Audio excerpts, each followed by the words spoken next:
Sabe quanto tempo demorou para essa profecia se cumprir?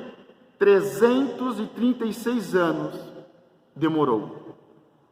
Deus levanta um profeta no tempo de Roboão e Jeroboão, o filho de Salomão, quando começa a reinar, gera uma rebelião, uma grande divisão, as 2 tribos e as 10 tribos, as tribos do norte e as tribos do sul.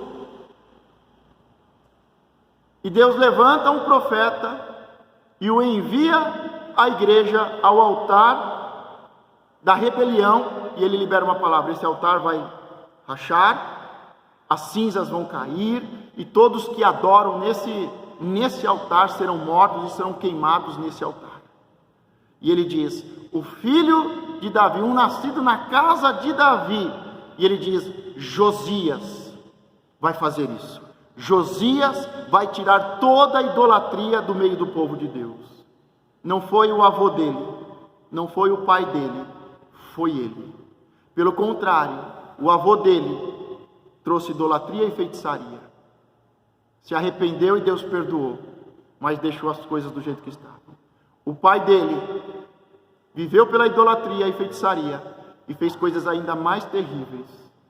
Mas agora ele é morto, porque o final de todo rebelde, o final de toda rebeldia, o final de toda feitiçaria, idolatria, daqueles que consultam a sorte, que consultam os mortos, os espíritos, que consultam as estrelas, que consultam os outros deuses, é a morte.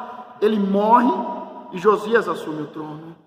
E isso demorou 336 anos para se cumprir. Para nós, como pessoa, pode parecer muito, mas para uma nação é um período muito curto.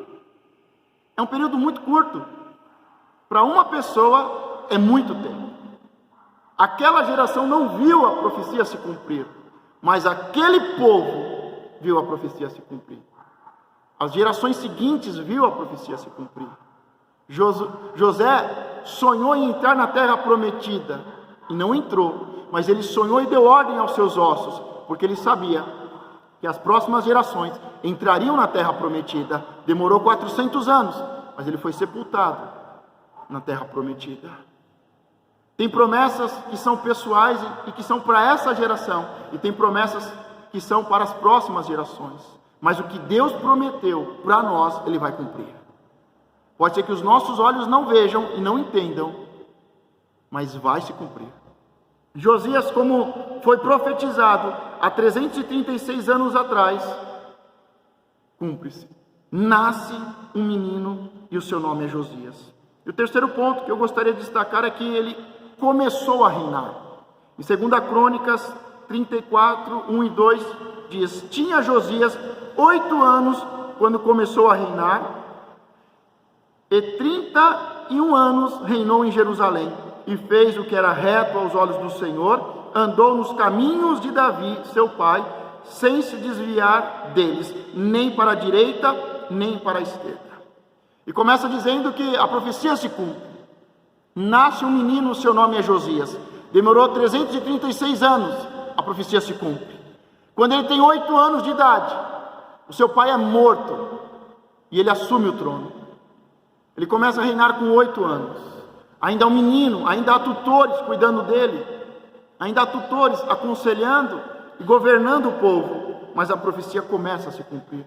A profecia começa a se cumprir quando nascemos, quando você nasceu, a profecia começa a se cumprir.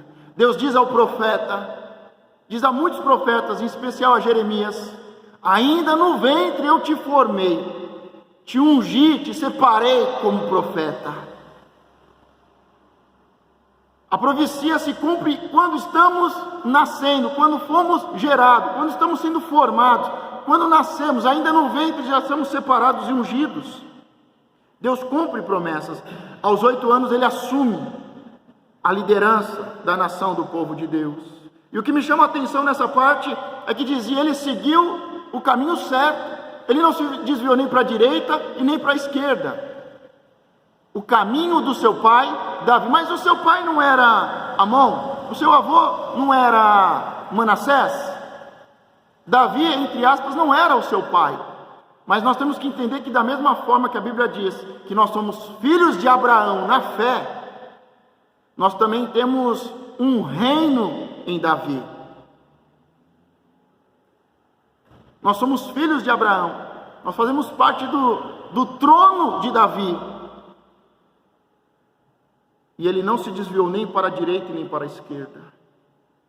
O quarto ponto que eu gostaria de destacar: cumpriu a profecia. 2 Crônicas 34, 3, 5. Porque no 8º ano do seu reinado, ou seja, ele começou a reinar com 8, e no 8º ano do seu reinado, agora com 16 anos, sendo ainda moço, 16 anos, começou a buscar o Deus de Davi, seu pai, e no 12º ano começou a purificar a Judá e a Jerusalém dos altos e dos bosques e das imagens de escultura e de fundição.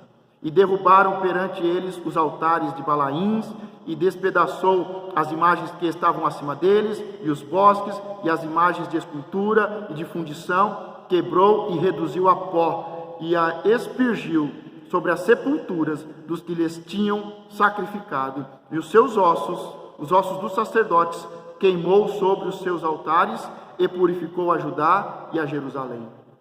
Ele começa a reinar aos 8 anos, ao 8º ano do seu reinado, 16 anos, ele começa a buscar a Deus, ainda jovem, 16 anos. Hoje as pessoas dizem: não, eu sou tão jovem, eu vou para o mundo, eu vou fazer isso, eu vou dar prioridade ao meu casamento, eu vou dar prioridade ao meu trabalho, eu não vou fazer nada. Não, mas ele com 16 anos, ele começa a buscar o Senhor, o Deus de Davi.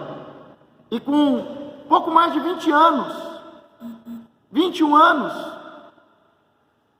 com 21 anos ele começa a limpar Israel. Ele começa a tirar toda idolatria, toda feitiçaria, todo ponto de contato, todo lugar de adoração a Satanás, a outros deuses. Ele começa a quebrar, ele começa a destruir, ele começa a queimar, reduzir a cinzas. E a profecia se cumpre, porque ele pega todo o pó, todas as cinzas, e lança sobre a sepultura dos sacerdotes, dos falsos sacerdotes, e lança, e cumpre a palavra. Ele limpou tudo, ele tirou toda a idolatria. Ele não fez como os seus pais, os seus antepassados, que deixou alguns lugares, que deixou ainda um mau hábito, que deixou ainda um mau costume, que deixou ainda um Deus, uma imagem. Porque eu recebi do meu pai, que recebeu da minha mãe, da minha bisavó, da minha tataravó. Não, ele tirou tudo, ele limpou tudo, ele quebrou tudo, ele reduziu as cinzas e colocou sobre os ossos dos falsos profetas, dos falsos sacerdotes. Nós temos que tirar tudo. Não podemos nos enganar, e não tem como enganar ao Senhor.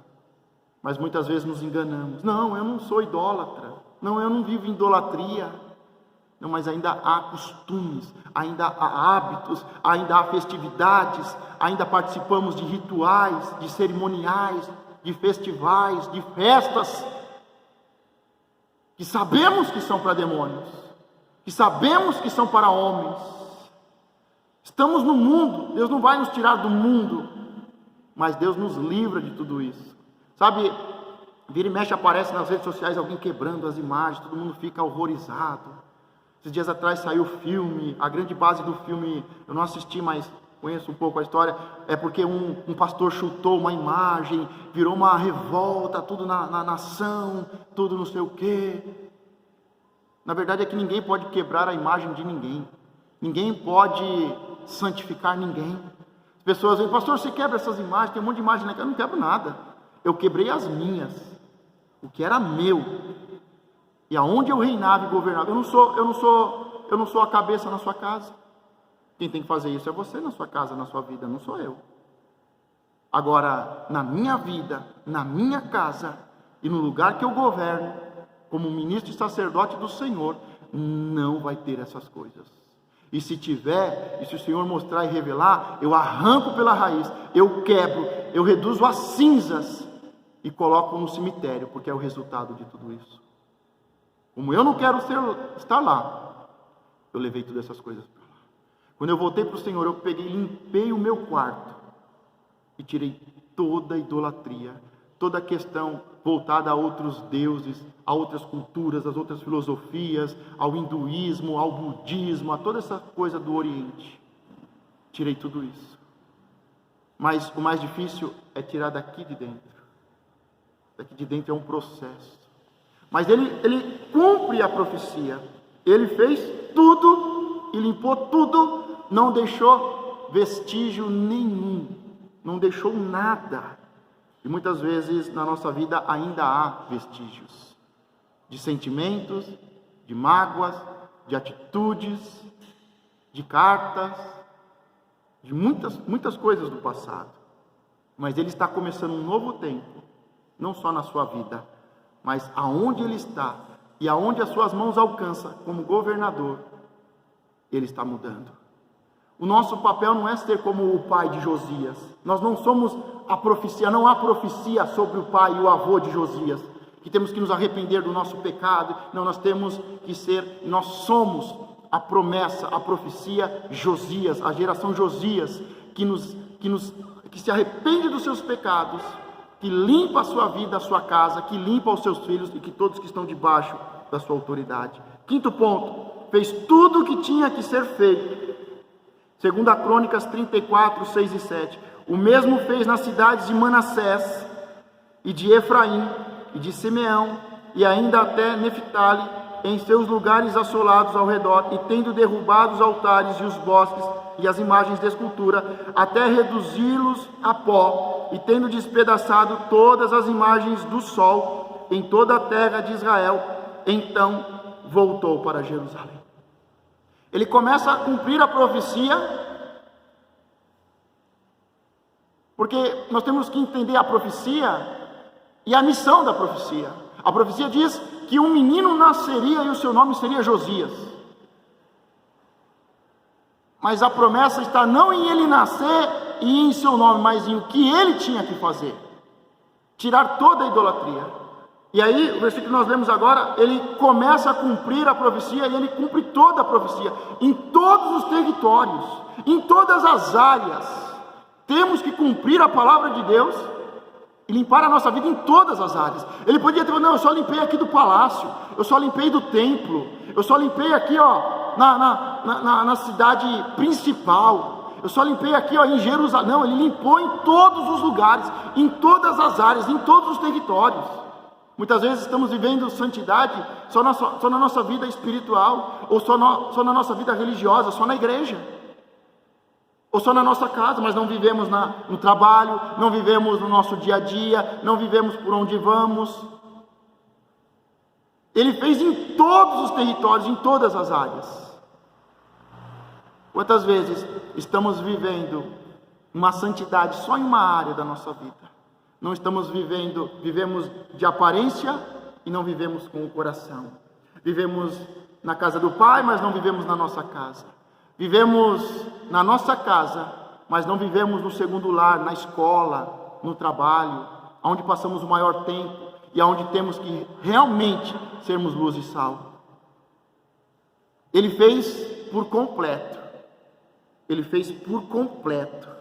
A profecia não está em Deus te formar no ventre e te ungir no ventre.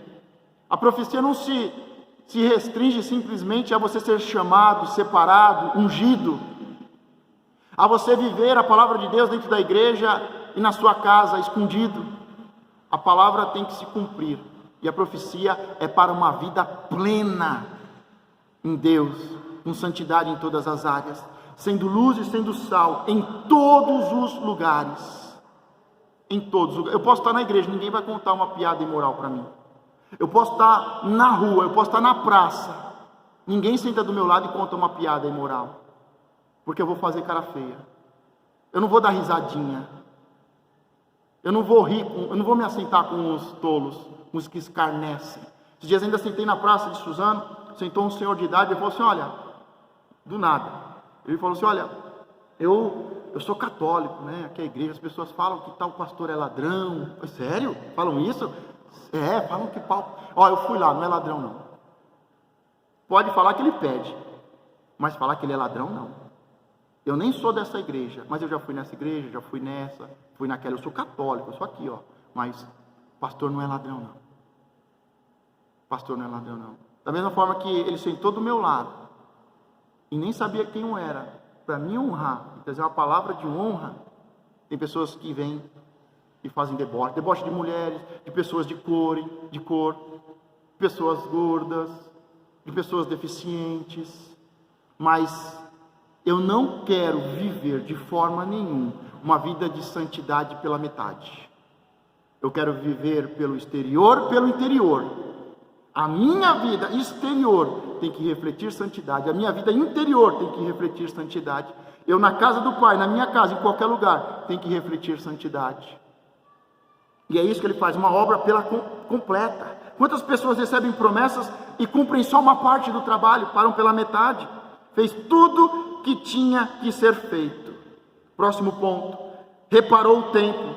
2 Crônicas 34:8. E no ano 18º do seu reinado, 18º, 18 anos que ele estava reinando, com mais 8 anos quando ele começou. E no ano 18º do seu reinado, havendo já purificado a terra e a casa, enviou a Safá, filho de Azalias, e a Manassés, governador da cidade, e a Joá, filho de Joacás, cronista, para repararem a casa do Senhor, seu Deus. Ele era rei, ele não era sacerdote. Não era função dele, entre aspas, cuidar do templo.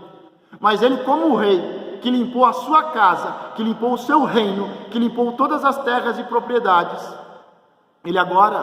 ele vai levantar, ele vai ajudar, ele vai dar suporte para que a casa de Deus seja limpa, porque tinham colocado outros deuses dentro da casa de Deus. Quantas vezes há outros deuses, há outras imagens que foram feitas para ser a imagem e semelhança de Deus, estão sendo feitas a imagem e semelhança de Satanás, para serem adoradas pelo povo. Homens que estão sendo adorados, sistemas que estão sendo adorados, templos que estão sendo adorados, outros deuses vão entrando, e ele prepara tudo para que o templo seja limpo, seja purificado, seja reparado, e a idolatria saia de dentro da casa de Deus. Ele terminou o seu trabalho. Eu sou rei. Ele limpou da sua vida, da sua casa, ele limpou do seu território, ele limpou de todos os territórios. Agora ele diz: vamos limpar a igreja. Tem coisas que não começam na igreja, começam na nossa vida, começam na nossa casa, começam nos nossos territórios, para depois limparmos a igreja. O que tem de gente suja querendo limpar a igreja? O que tem de gente em pecado querendo ser pastor, querendo fazer isso, querendo fazer aquilo?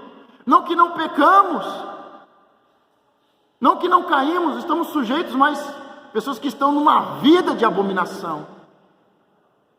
Mas agora ele começa a reparar o templo. O livro da lei foi achado. 2 Crônicas 34, 18 e 19. Além disto, Safá, o escrivão, fez saber ao rei, dizendo: o sacerdote Iliquias entregou-me um livro, e Safá leu nele também o rei. Sucedeu que, ouvindo o rei as palavras da lei, rasgou as suas vestes. Mas calma aí, ele já não estava em santidade? Ele não limpou a sua vida? Ele não tinha cometido pecado? Ele não cometeu pecado, ele é resultado de uma promessa. Ele nasce, ele é uma promessa. Ele nasce e vai cumprir uma promessa. Ele cumpre a promessa de Deus. Ele cumpre a promessa de Deus. Ele limpou a sua casa, ele limpou o reino, ele limpou todos os territórios. Agora ele está reparando o templo e limpando o templo. E quando se acha o templo, se acha a oferta no meio das ofertas do livro que Moisés tinha escrito.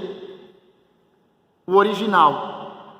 Não era uma versão segundo Marcos, não era uma versão segundo Allan Kardec, não era uma versão segundo o budismo, não, ele encontrou o original, a palavra original. E quando ele recebe esse livro, o escrivão começa a ler esse livro para ele rasga as suas vestes.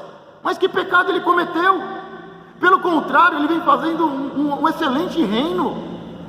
Ele vem tendo uma boa vida, uma vida de excelência, uma vida de santidade. Ele mudou a sua história, a história da sua casa, ele mudou a história de Israel, ele limpou toda Israel e está edificando o templo. Mas quando ele ouve a palavra de Deus, meu irmão, você pode ser santo, mas a palavra diz: quem é santo se santifique ainda mais. Não tem como não ouvir a palavra de Deus e não se constranger.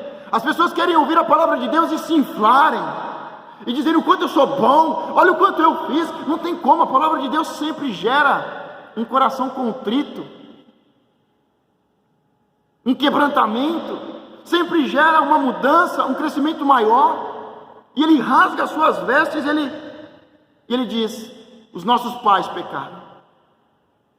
O meu pai que foi morto cometeu coisas terríveis, o meu avô cometeu coisas terríveis, os meus antepassados cometeram pecados terríveis, o povo viveu em pecado, e ele diz: agora nós temos que mudar, é isso. Quantas pessoas estão vivendo em santidade, mudaram a sua vida, mudaram toda a sua vida por um completo, não brincam de ser crente, vivem como cristãos na igreja, fora da igreja, de dia e de noite, e por onde estão trabalhando para que a igreja seja reparada, a igreja seja mantida e cresça. Mas agora ele entende algo: o que eles fizeram influencia os meus dias. O que eles fizeram influencia os meus dias. Por mais que eu viva em santidade, o que eles fizeram tem consequência até a terceira e quarta geração. E ele diz: por mais que eu tenha vivido uma vida de santidade, de integridade, e tenha cumprido a promessa, o que eles fizeram vai me alcançar. O que os nossos pais fizeram de bom vai nos alcançar, e o que eles fizeram de mal vai nos alcançar.